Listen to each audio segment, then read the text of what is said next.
Hello everyone, good evening. काय करताय सगळे? चहा प्यायला गेलेले. सो विचार केला की तुमच्याशी थोडा गप्पा मारू, कारण सकाळपासून खूप बोर झालेले आणि चहा प्यायला रोज तरी मला मॉर्निंगला भेटत नाही, पण इव्हनिंगला तरी भेटतो. ऑडिटला गेल्यानंतर भेटत असतं चहा वगैरे.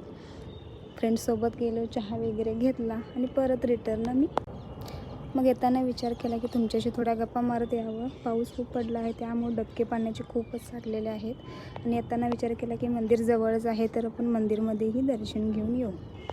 ट्रेन माझी आली नव्हती की तिथूनच, आणि पाऊस तर अजूनही चालूच आहे. मग ऑफिसमधून थोडा वर्किंगचा फोन आला, तिथं थोडा वेळ बोलले आणि आले. काही जणांच्या मेसचं नाव काही युनिकच असतं ना, तसं आमच्याही आहे, सुरूची मेस. सो बिल्डिंग चढून लास्ट फ्लोअरला आले. टेरेसवरती थोडं 2 मिनटं जावं असा विचार केला. 3 फ्लोअरवरती चढून यायचं म्हटलं की मला खूप दमायला होतं अक्षरशः. सकाळपासून खूप बोर होत होतं, काम, ट्रॅव्हलिंग, बाकी सगळ्या गोष्टींमुळे. त्यामुळे थोडंसं वरती आल्यानंतर मलाही मस्त वाटलं. बाय, भेटू मग नंतर.